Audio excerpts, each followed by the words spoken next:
So the idea behind the master class is, to just like, as you know, by now you already know the basic idea of what the paper looks like. You've been, working really hard. I know that.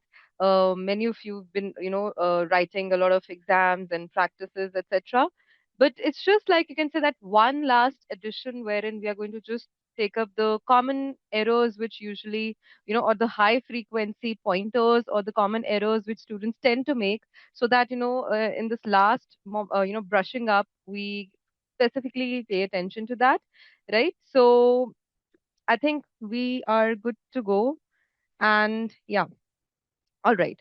So without further delay, let us first begin the layout of what your paper looks like actually, right? So can you give me a quick number? How many tasks do we have in this MYP paper? Quickly, everybody. How many tasks are we expecting in the exam? Three. Yes. So very good. We have three, a paper task pertaining to this paper, and it's going to be a total of 80 marks, right? So this is what is the basic criteria and the tasks that you have to focus on along with the marks, right? So whatever you plan has to be planned around it. If you want, you can also, everyone, you can take a screenshot of this particular slide as well. So task one, as you can see, is going to be based on criterion A and D. Now, before A and B, before we go further, I'm hoping that all of you are aware of all the criteria. How many criteria do we have for this particular paper? Lang and Lit, how many criteria do we have? Four.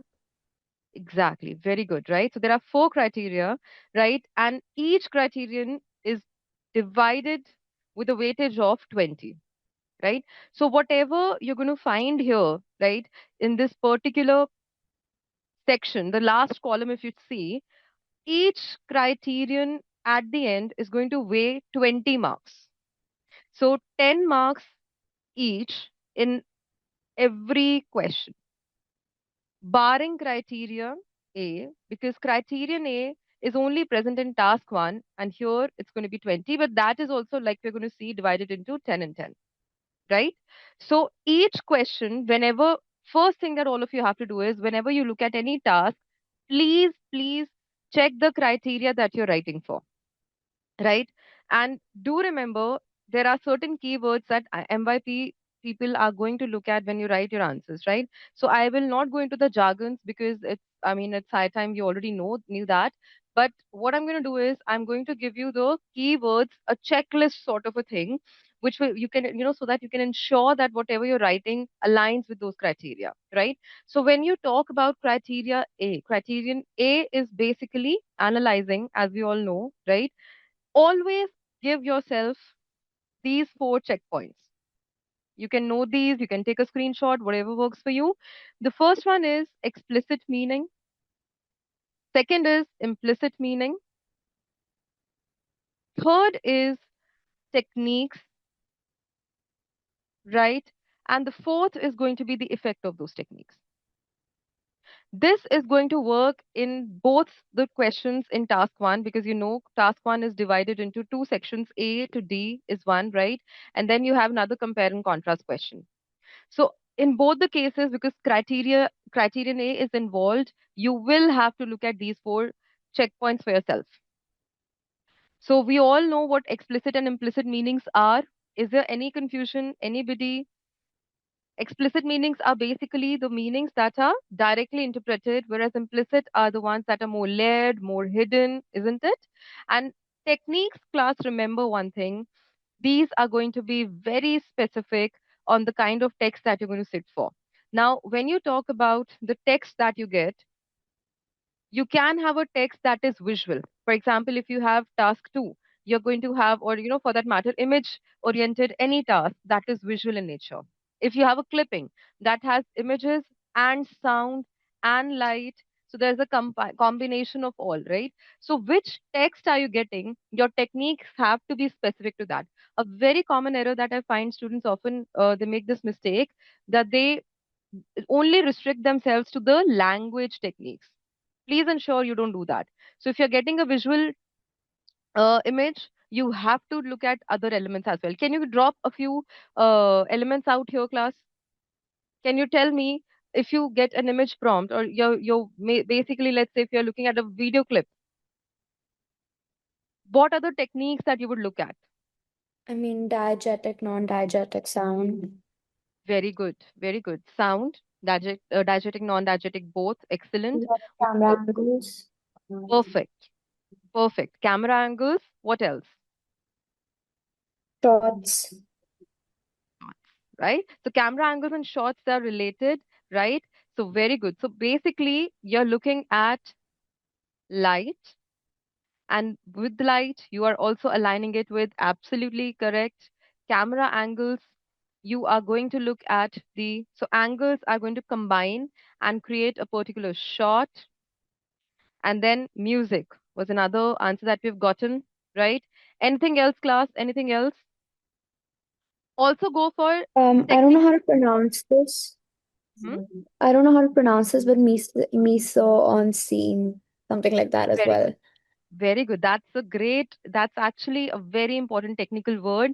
Perfect. So it's called mise-en-scène, right? Mise-en-scène. So, when you go and you go to these restaurants, this is a very common word that you would find, and this is used for platter, basically, right? So this is actually, it's a technical word which means a mix. So what is basically, what does your scene constitute of? So that is basically your mise-en-scène. So very, very, you can say, important technical term, class. And please, if you want, you can write down the elements also that constitute this. So there are six elements that create your mise-en-scène: your settings, your character, your light, right? We also have hair and makeup, but if it really, that's too much of detail, but if it really adds to your analysis, you can do that. Otherwise, you can skip that actually, right? Then you have camera, lighting, right? Music. This is all part of mise-en-scène. So three of these and three of these, right? Even the distance between the characters, right? So that's really important. Similarly, language. You've been working on language for a while now. You all know what the literary techniques are, what the figures of speech are. So whenever you have the text, the verbal, the textual element, take care of that, right? So it's going to be a mix. So when you talk about criterion A, give yourself these 4 points. Am I talking about the explicit meaning, implicit meaning, techniques, and the effect? Right? So just mentioning that, okay, this is, so it's a, let's say it's a low camera angle, but what is the effect? It's a high camera angle, but it's a, you can say it's a eye level shot. What is its effect? So really, really important. Yeah. Then you talk about criterion B. For criterion B, you have a very simple checklist for yourself. What is criterion B though? I think it's um It's self-explanatory. organization. Very good. Very good. Organization, right? So the keyword here for your checkpoint is link. Is there a link between the sentences that I'm writing, or is it just a patchwork? So is one para leading to the other, right? Or is it like, if I put these two, so like the question that I used to ask myself was, if I keep them as separate paragraphs, would this still create meaning, right? So if they are separate and they are like, you can just keep them in independent answers, that means there is no cohesion between the paragraphs, right? So the sentences within the paragraph and the paragraphs themselves need to be linked.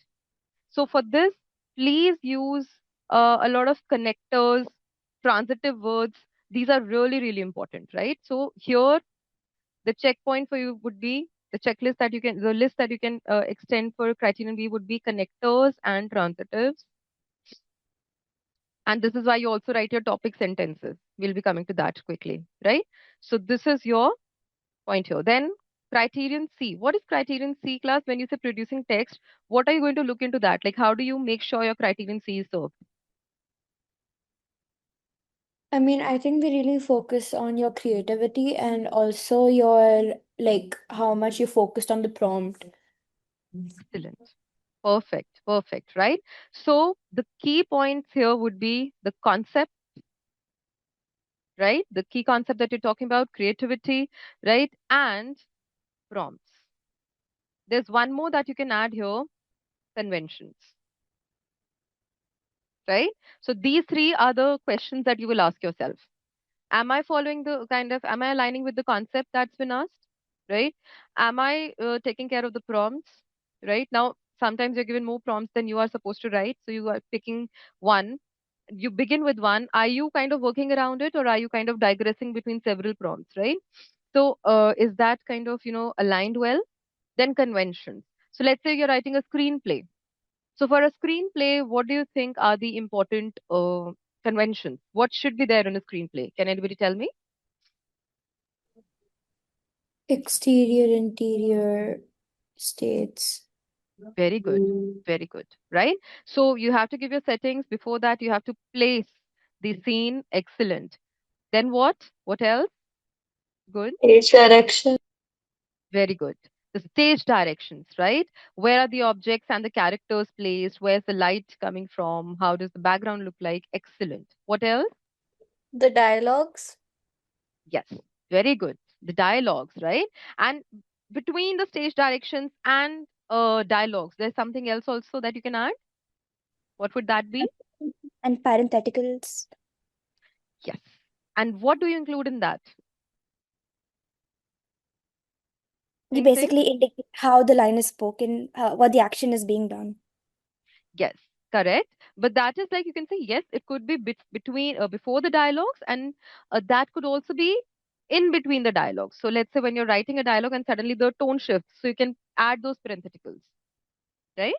So you're also, before that, you're also naming the characters, a character list, Oh, right? and like smaller parts, like your character's name should be written in capital, or your stage direction should be written in like this bracket or that bracket. So smaller things like that matter as well because they add to the accuracy of your text type that you're using.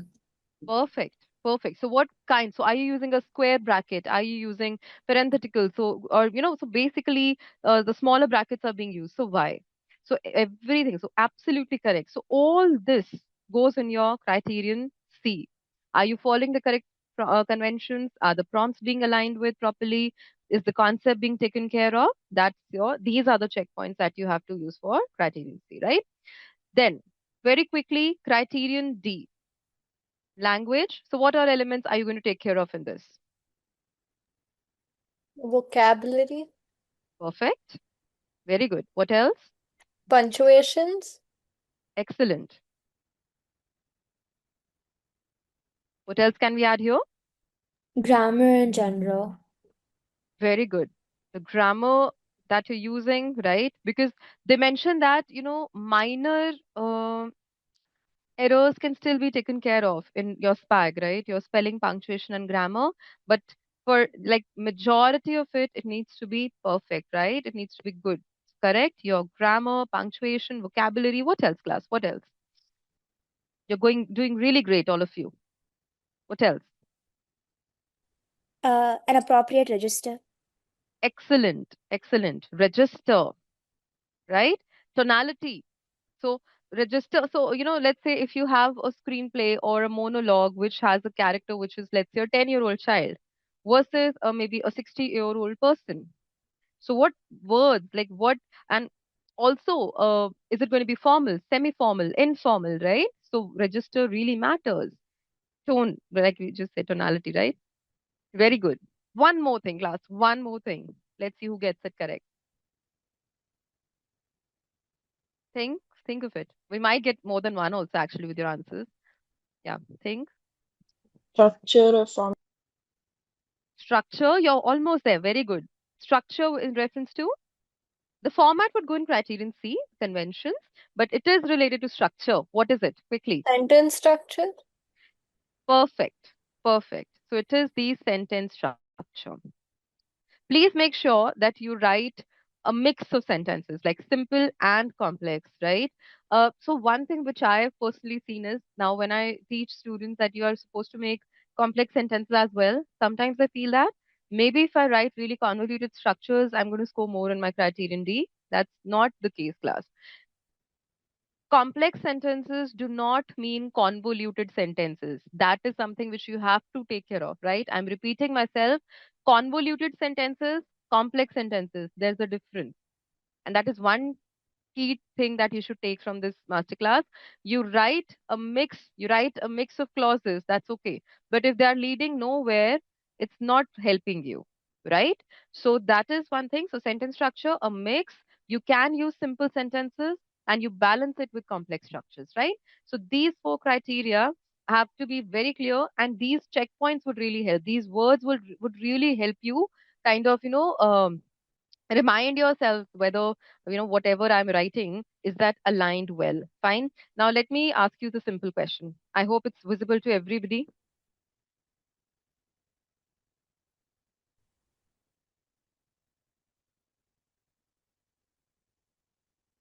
So student is it is able to identify metaphor but doesn't explain its effect. So what is missing? Which criterion is he or she not going to score on?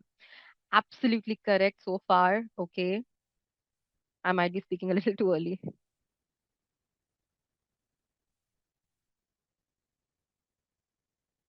Okay, absolutely correct. So like most of you, you're doing really well. Good, good. Okay. One last minute, everybody, please write. Class, if you are going to be right, you will gain confidence. And if in case it's not the right answer, you will still learn something. So it's a win-win situation either way. So please attempt this. Very good. So class, if the person identifies it's a metaphor. So the C part is technique is fine. What's wrong? Effect nahi hai. So which means the person loses on criterion A, right? So criterion A is the correct answer. So a few of you wrote criterion C, marked criterion C. I hope it's clear to you now, right? One more question and then let's move forward. Okay, so if let's say this is the particular case, I'm going to launch another question here. Yes. Now, students, ideas are strong, but there are frequent grammatical errors. Now, mind you, frequent, right? One is still okay. Yes, excellent, perfect, perfect. So grammar directly criterion D, right? So now let us have a quick look at each question, right? Each task we are going to look at, and we're going to see how that is going to affect, how what are the criteria that you are going to affect this task, and how are you going to manage your time, right? So let's just move quickly to these tasks. Just give me a second, please. Yeah. So now your first task, how much time do you think you're going to allocate to the first task? Anybody out here? I feel like first task should have like what 55 45 minutes because you're gonna have 15 minutes for your short answer and then you should have like 35 25 minutes for your long essay compare and contrast. Perfect, perfect. So it's like the midway of 45 and 55. So yes, it's going to be actually that is a very like you can say personal also, but you've given the correct bracket. So very good. Somewhere between 50 minutes should do. So it can be 45 if you're able to write it fast, and if you feel you need a little extra time, then you can push it to 55. So correct answer, right? And here, please remember, if you are going for 50-minute ideal, you can say scenario, you have to divide it roughly, like you can say more than half the time needs to be given to question 1E, compare and contrast for obvious reasons, right? It's a lengthier answer. And A to D, you would try to write it as, in as little time as possible. Reason being, most of the questions you see are 2 markers or 3 markers, right? Now, in such cases wherein you are kind of writing uh, short answers, plus you have to remember A to D, which criteria is being followed. Anybody? A to D, which criteria is followed in this particular question? Criterion A. Very good. It's just criterion A. So, am I going to look at your organization, cohesion, linking? Is that required here? No. No. Right? So, what am I looking at? Just those 4 points: explicit meaning, implicit meaning, and techniques and effect. Primarily, techniques and effect would come over here because most of the questions that you've gotten till now in your mocks also, you would have seen the command terms are analyze, comment, right? So, we'll be coming to those command terms as well. So, Um, please don't, yes, please. Sorry, I'm so sorry. No When they worries. say when in your first four questions, are we supposed to use peel or petal format, or can we just write it like as question answer? Question answer. Question Okay. answer. Yeah. So the reason being, actually, you instead of feel, you should go for P. This would be better here, right? So you just give what point you're following, then you just write the evidence and the analysis, which means you just write, pick whatever quote or moment or timestamp you want to talk about, and you just write the analysis. And this analysis is, be it petal, be it peel, every case you have to understand that analysis is going to be a mix of two things. It's going to be the technique that you're talking about and the effect, right? So you talk about the point, you make the point, the topic sentence or the point, then you give the evidence and you write of the technique and effect. That's it, right?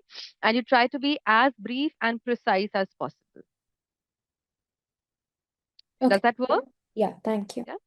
You're welcome.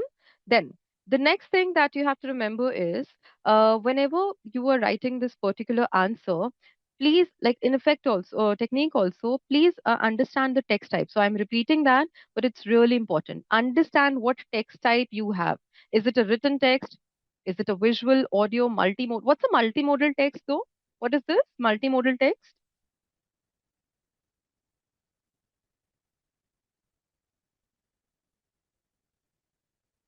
Think about it, class.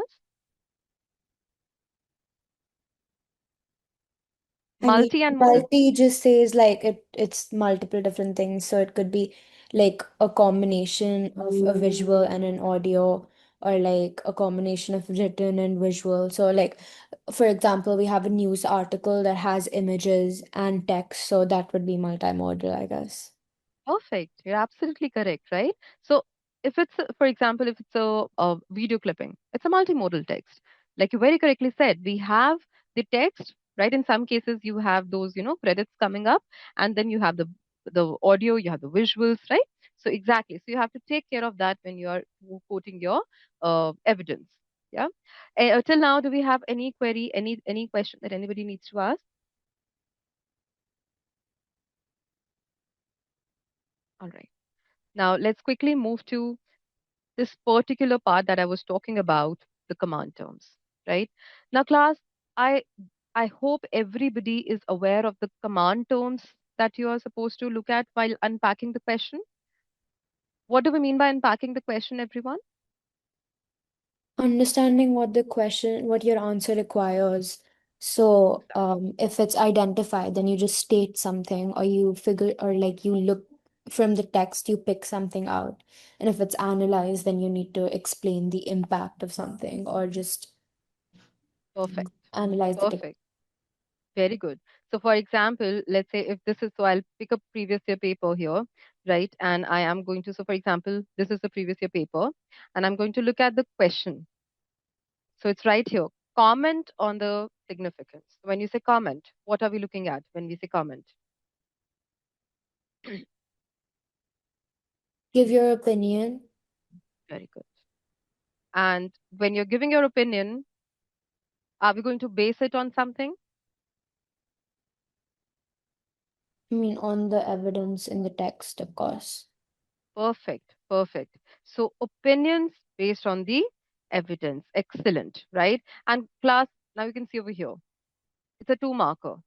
So at best, how many evidences would you think are required here? One. Yeah. Safe side, I think you can keep one more, like two, ideally, right? But other than that, if it's a one evidence, one effect and technique thing, then also it works, right? Just to be on the safer side, you can add one more, but you don't have to go beyond that, right? So, like I see people writing half a page answer, that isn't really necessary here. Yeah. So I think that is clear to everybody. And they also recommend, like you would also see the time recommendation is the same, like A to D, roughly 15 minutes, not more than that. Right. So I think this is clear to you. For your time managing 15 minutes and the overall A to D, right? And 10 marks, if you see, are basically allotted to A to D part, right? So now let's move to the next part, which is the P structure that I was talking about. If you want, you can take a screenshot of this to understand, to make maybe use these sentence stems. I, if I talk about my personal choice, I feel that shows should be your last. Like I tell my students that it should be the last resort, right? As in, you can better use words like suggest, highlight, implies, right? What else can you use? Tell me, class. What do you like using in your answers? These words. Evoke, Very good. Very good. Especially if you're talking about Demonstrates, proves, substantiates. excellent, excellent. So foregrounds. foregrounds, perfect. Now, now foregrounds is doing two things here. There is, it has dual purpose. A, it becomes a very strong verb, and B, it is also a technique. So in a question like 1A to D, wherein you really want to quickly write your answer, but even make substance, right? So there it is going to be a very strong choice of, it's a very nice choice of word, right? It's doing two things at the same time, right? So But good. I have a question. We can only use these in certain circumstances, right? When Yeah. like something is being suggested and not when it's being showed. Like, can we say that? Foreground. Yeah. So foregrounding is basically like it's implying something that is going to happen later. So it's kind of, you can say, setting a premise for that. Okay. Yeah. So it's kind of, you can say it's like a like there's another word like foreshadowing in plays that we study. Yeah. So we have foregrounding becomes a technique, but I agree. This is supposed to be used in certain areas. For that matter, even the word evoke. When do we usually use the word evoke? When we're talking about emotions or feelings. Excellent, excellent, right? So whenever you're talking about feelings, emotions, you're going to use the word evoke, right? And it's going to be in all the answers wherein you're kind of, writing, right? So shown, again, it is evident in. Instead of that, you can say that, right? Indicates, evident, right? And when you're analyzing, so you can, if you're talking about the effect also, if it's, suppose tension is being built, so it amplifies the tension, right? If something is being increased, and if it's a negative thing, so you can also use the word exacerbates, right? Or let's say if it's kind of reducing something, so you can say it diminishes whatever the impact of XYZ. So these verbs will really help you elevate the answer that you write. So keep a list of certain words which you feel I can be your go-to words. You can have limited number of words, right? But keep visiting them, revisiting them again and again, so that they are fresh in your memory. You don't have to have 100 words with you. A few nice choice, I would say, of the vocabulary would really help. Yeah. Then the next is okay. So the compare and contrast question. Now, when you're writing the compare and contrast question, one thing which I would like to know from you people is, okay, let me just give a poll for that as well. Ideally, what is the kind of way you write this response? Do you use the block method or do you go by point method? Oh, it's very like 50-50.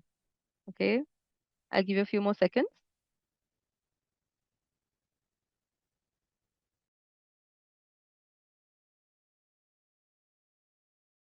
What do you mean by the block method? Okay, so basically what happens is, let's say I have two texts, right? And let's say text A and text B. Now I need to compare and contrast them. So comparison would be similar points, contrast would be differentiating points, right? So now I can have two ways that I can approach this question. The first would be wherein I'm going to pick up words, sorry, points from each text individually. So let's say I will pick text A as a whole, as a block, write everything that I want to write about text A first, then make a transition and move to text B and analyze that first, right? That later. So text A, all the points, transition, text B, all the points. So that is called block method. Then there is something called point by point. So in point by point, what happens is I pick up the point which is to be analyzed, and in that I first take up, let's say, text A, deal with what text A is doing in that point. Then make a transition in the same paragraph and talk about how text B deals with that. So that's point by point, wherein I take a point, analyze both the text simultaneously. Block method, what happens that every each text is first individually analyzed. Is that clear? Both the methods are acceptable, right? Yes. Now both the methods Okay. are acceptable in the paper. And it's very interesting to see. So it's like almost 50-50, right? So ideally, what happens is both the why did I ask this question? Because it's a very common question that students ask, which one is better? So you have to remember both of them have their own pros and cons. Like I can give you some examples. So when you talk about block, right? Now in block method, what could be the ones who marked block, I want you to tell me why do you choose this? What is the pros or what are the pros for this? Tell me.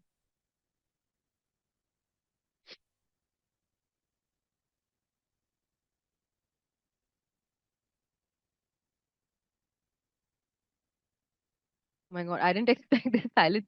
Tell me, class, why are you choosing block? The ones who are choosing block. I think it just better organized because you can mention what you're analyzing your text on in the thesis statement and then just blockwise analyze both texts on those techniques. Perfect. Perfect. You very correctly mentioned organizing.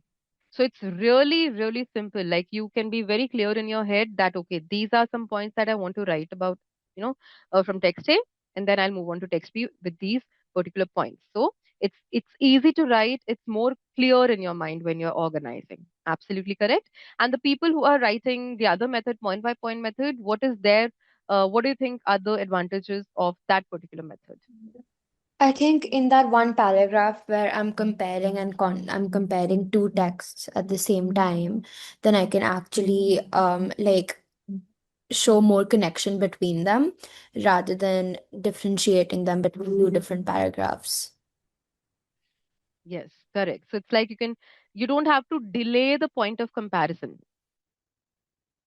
Yeah. So that's absolutely correct, right? So you are basically just taking the point and there and then you are able to discuss rather than reintroducing later on. Perfect, perfect, right?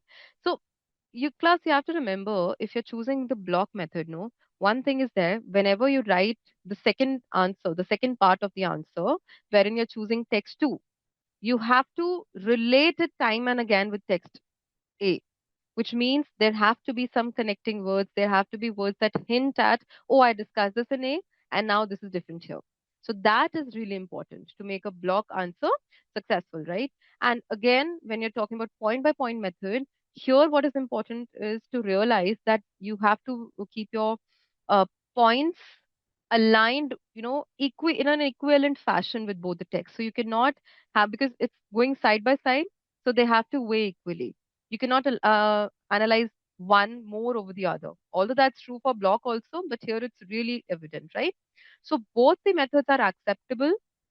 You have to make sure that you're very clear in your mind what works for you, and you make sure that you've written in that format at least a few questions before you sit in the paper, right?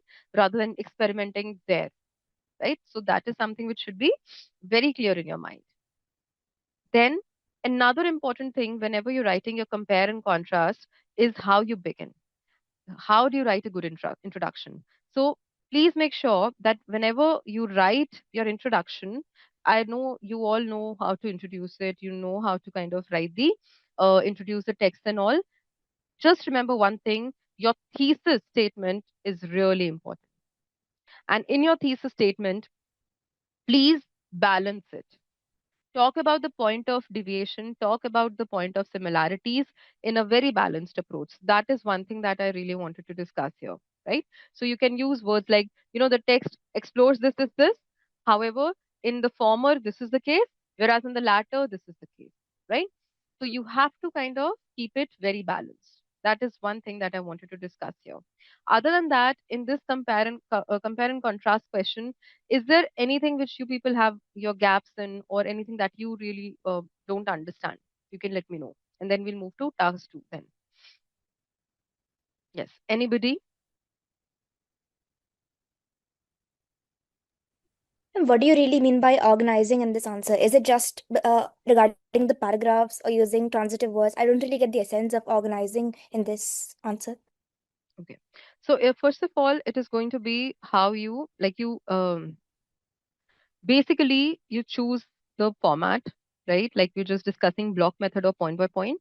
And then how are you kind of relating your thought? So cohesion is one.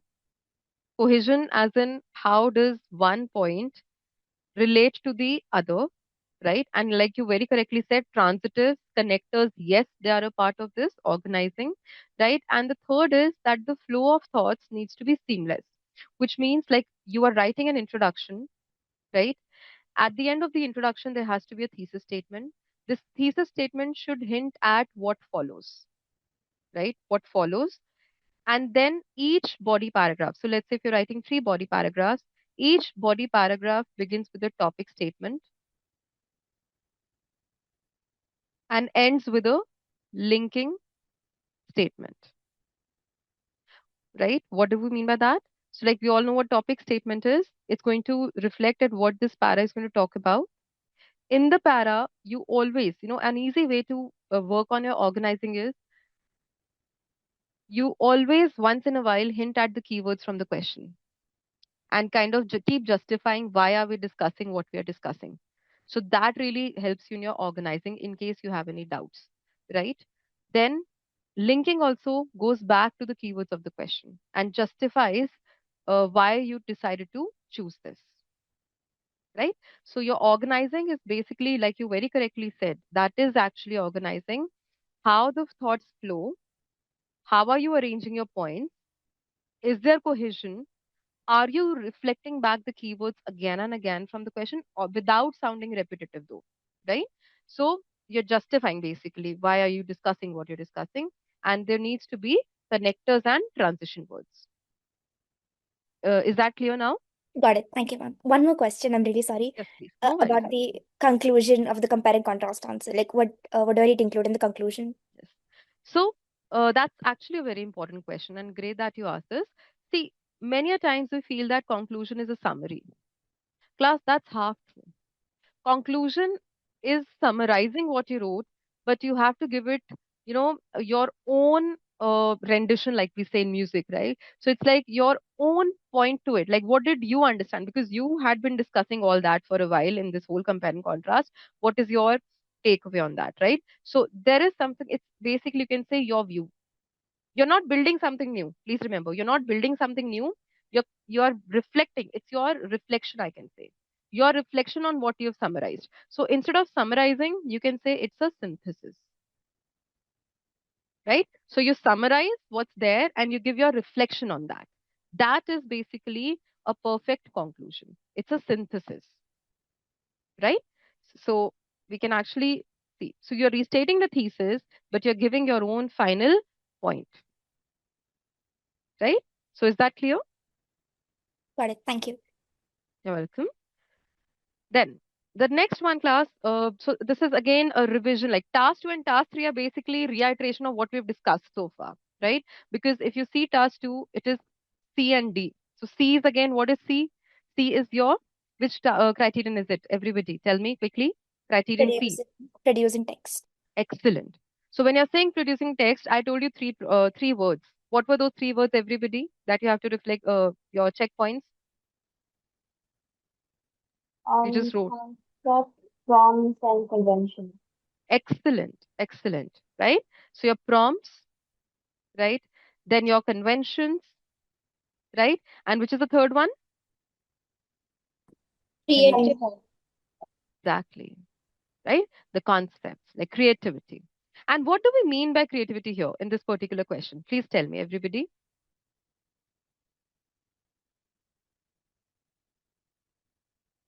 Quickly, quickly.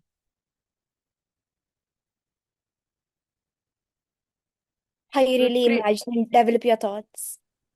Very good. Imagination, right? Developing your thoughts and giving it a new perspective, right? So, which means, class, please remember one thing: you do not have to take that visual stimulus or the image that is given to you. You don't have to take it literally. right? You have to create a new perspective from that particular prompt that has been given to you. Now, that doesn't mean that it should become so new, yeah, so creative that you kind of, it's difficult to understand how you created that on the basis of this. But yes, so it's like you can kind of, experiment with that, give your novel idea, original thought to it, right? So that's really important. And of course, your language is being considered here, right? So you would be marked on that, which is something that I really wanted to discuss here. Most of you give really beautiful answers. So I love reading, whenever students write task 2 and task 3, especially, I love reading it because I get some really fabulous ideas, right? And one thing though that I feel that we can kind of, maybe work on is register and punctuation. So if you have the simplest way to understand or, verify or make sure that your register is good, plus if you're writing two characters, so let's say if it's a screenplay, or if it's even a narrative, right? Or even if you're talking about, let's say it's a monologue, you have to understand, am I using the voice clearly? Actually, you need to be aware of these. If you're aware of this, all your answers are sorted, right? We being the voice, A being the audience. This is also true for task 3, by the way, right? Voice, audience, register, purpose, and format. So this is again the something that you can note down and keep it as a checkpoint for yourself. Class, what do I mean by voice? Anybody? Voice.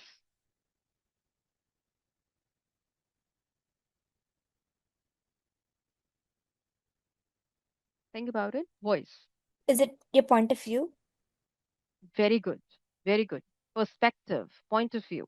So let's say if I am writing as, let's say, a student who is, let's say, in grade 5, right?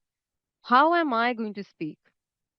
The register, like we've already discussed. That's why I said we've already discussed everything that is to be done in 2 and 3 also. Just this is really important. So that voice, when you read, so like I said, the trick would be when you read what you've written, be it a narrative, be it a monologue, be it a screenplay, even a diary entry, you read and you can imagine that person talking like this.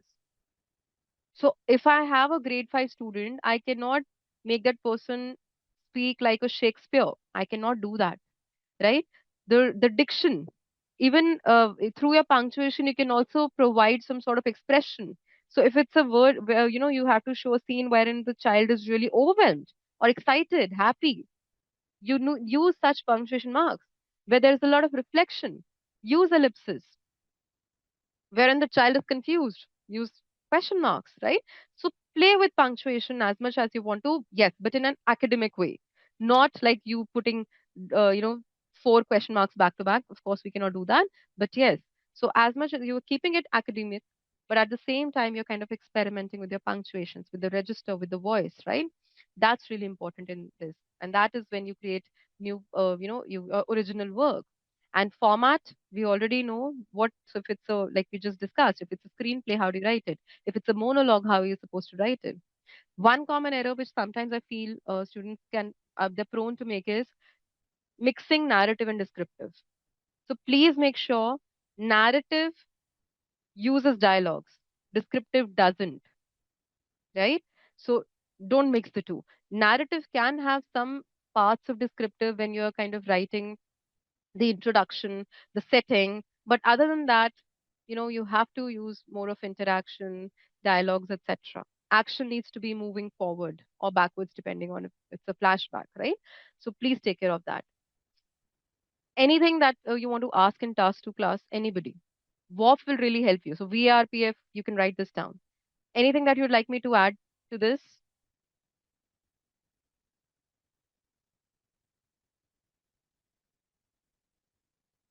Okay, I think this is clear. Ma'am, is there a suggested word count for this? See, ideally there isn't, but somewhere around 350 words, I think should be good enough, right? So that should be good enough. But there's not like MYP would never doesn't really put uh, at times they don't, right? But 35 minutes is what is given to you, and I think somewhere around 350 should be good, right? Okay, thank you. Yes. Then, if you talk about, I think this we've covered. Yes. Task 3, the only difference here is that there's an added function here that is of criterion B, right? So now this criterion B, if you talk about, criterion B was, what was criterion B, everybody? Organizing. Perfect, right? Again, we'll bring in the connectors, the points, or the linking words, the transition words, they have to be there. So, class, whenever you're reading questions, what you can do is, I would suggest when you're planning, keep your pen ready when you're reading each and every line of the question. And you know, like here you cannot, I mean, it's you're typing, but you in your mind you kind of keep it, you know, ready. Like what I would do is, like, I would ask my students whenever they read criterion B, keep it ready in their mind, right? Okay, this is something that I have to take care of. B is this. C, okay, I need these 4 points for my checkpoints.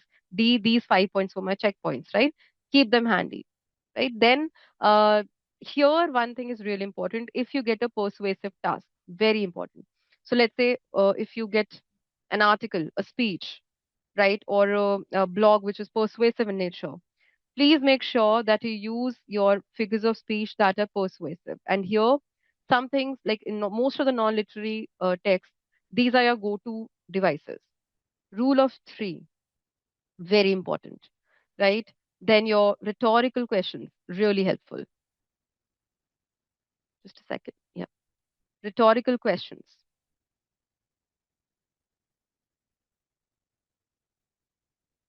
right? Then you have your ethos, pathos, logos. Now, how do you make sure ethos, pathos, or logos is kind of taken care of? So, what is ethos, by the way, class? Ethos, pathos, logos. When we talk about this, what's ethos? Ethos is like emotion, right? And logos is like logic. Logos is logic. Very good. And what is ethos? Appeal to Emotion. ethics. Ethics. Ethics is, and how would you kind of make sure that your content has ethos or it appeals to ethos actually, especially in persuasive content? Ma'am, ethos is credibility. Yes.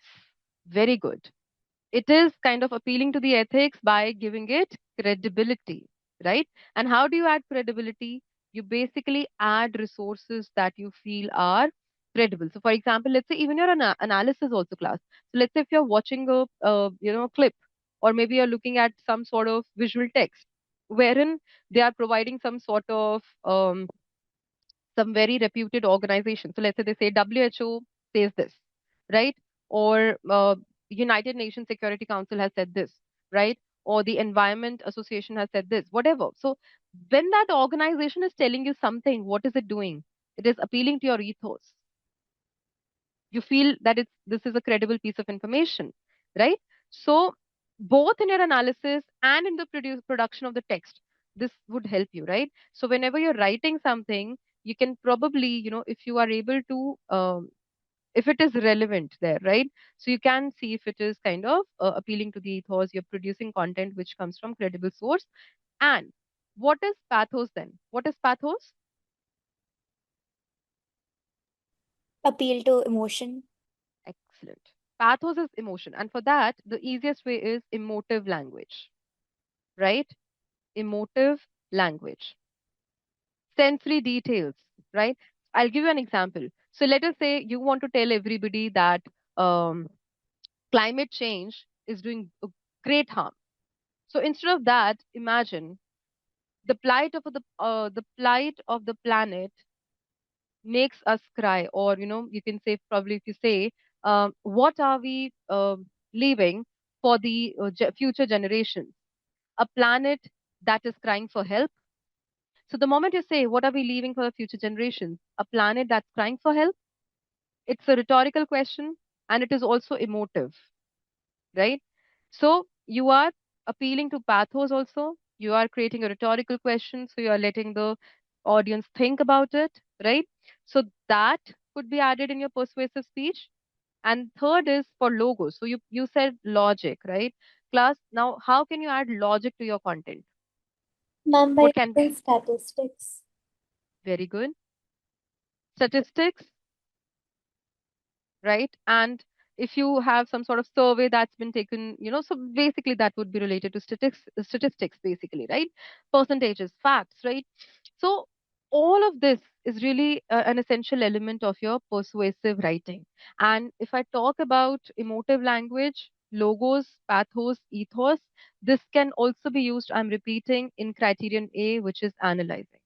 So when you have an analysis of any text, multimodal text, visual text, audio text, written text, you can apply it there in your question one as well, right? Rule of three. What is rule of three?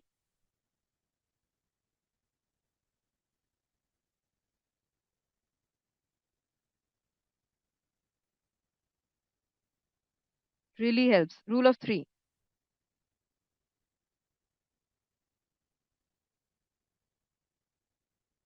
So when I say reduce, reuse, recycle, reduce, reuse, recycle. So it's like three words, three phrases. Remember, I came, I saw, I conquered. Three phrases, three words that are put in the same, in the same line.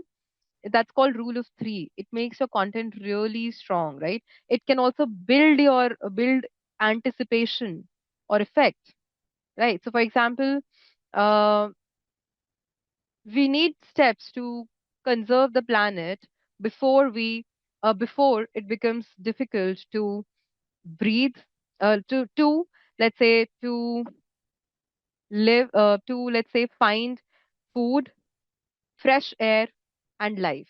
So, food, fresh air, life. We are kind of building that importance or the impression, right? Or in some cases, the tension and the effect. So, it's called the rule of three. So, you can use it in your non literary text also, especially if it is persuasive in nature. Right?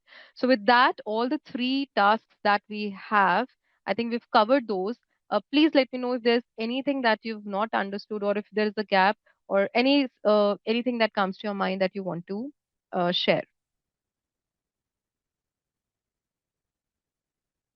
So in the task 2, with the three body paragraphs, it only mentioned giving points about comparison, but is there no paragraph dedicated to contrast?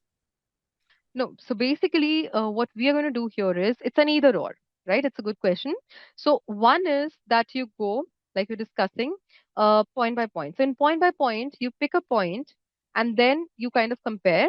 And in the same paragraph, you go for the deviation that this was a point of comparison, but on this aspect, this is how they deviate. For example, let's say there are two topics. So let's say there's a video clip and a poem that talks about, let's say, a dystopian world, which is wherein individuality isn't there, right? So now let's say one point or technique which I talk about is, let's say, the authoritative control. Now, authoritative control is the point. Now, where do I see that in both the texts? That's one. Now, if that becomes too lengthy, what I can do is I can divide it into another paragraph wherein I deviate, or I can use the latter part of that paragraph to create a transition line and say that although these similarities point at the authoritative control, there is a deviation in this sense. And then you move on to the deviation part. Is that clear? Yes, thank you. You're welcome. So I have a question. I mainly lose marks in terms of like vocabulary in my task 2 and task 3. What can I do to like improve it further? So task two and task three. Okay, so in that case, what you can do is see, like task three, normally you have either persuasive content to write or you have informative content to write, normally, right? So what you can do is you can keep certain sentence stems and words with you. For example, like I said, that rhetorical questions really help. So you can, practice creating rhetorical questions, use key terms from the question itself or from the image prompt that you have or the question prompt that you have, and kind of break those keywords into a realign those and create a rhetorical question. So that really helps, right? Another thing could be you can keep certain strong um, phrases as rule of three. So, for example, if you're producing a non-literary text, and suppose you are talking about persuasion. So, in persuasion or even in informing, if it's about informing something, you can have plus and you can have minus, right? As in, you could be talking about positive effects, you could be talking about negative impacts. So you can keep some phrases which would be more universal, but can be incorporated in most of the settings. Similarly, let's say if you're talking about task two is what? That is your literary text. So there you can mostly, even if it's a, see, if it's a monologue or if it's a screenplay or descriptive or narrative, normally you have to create tone and atmosphere. You have to create some sort of setting, isn't it? In task two. So you can keep, like I ask my students to keep 4 to 5 common moods and settings. For example, you can keep one for something which is really bright and happy. Then you can have another list of a few words you can keep for something wherein which is more melancholic in nature. And then you can have one more combination of intriguing settings, right? So intriguing, melancholic, happy, excited, right? So these 4 to 5 moods, atmosphere, tones. For these, you can also have certain figures of speech, right? So like I was discussing this, I can read out a few examples. So this a student had created the other day. Let me just take that out and you can have a better understanding of. I'm so sorry. I'm just going to take a minute. Just take that out.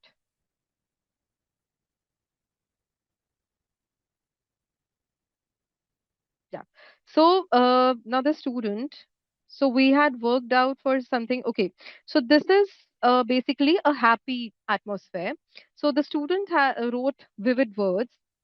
So such as, let's say, beaming, right? Overjoyed, right? And then some sound words were written. For example, um, we could say chuckling, clapping, and beaming for sight and movement, twirling, sparkling, right? Then for mood and feeling, words like refreshed, right? And then some similes were written. For example, uh, the child bubbled up like a spring, right? Or his laughter rang like bells, right? Or happiness was a warm glow in his chest. So some examples can be written like that. So you can create a list. What I'm trying to say over here is you can create a list of these 4 to 5 common atmospheres and moods and create some vivid words, a list of vivid words for these. So you can have limited words, but words which are more universal and you can use them in your writing. I hope that would help. Thank you. Welcome. Yes. Any other query? Anybody? All right. All of you have been really interactive and you've been a great audience. And I really hope all of you do really well. And yeah, all the best, everyone. Thank you for attending the masterclass. And yes, we are also having for those students who are enrolled in the, here at Sparkles, we are starting a test series. I hope you all are aware of that. So please register yourself for that. Also, we do have, I'm going to share the upcoming, yeah, so this is basically the upcoming schedule for the other master classes as well. So do attend these. Thank you. Thank you, ma'am.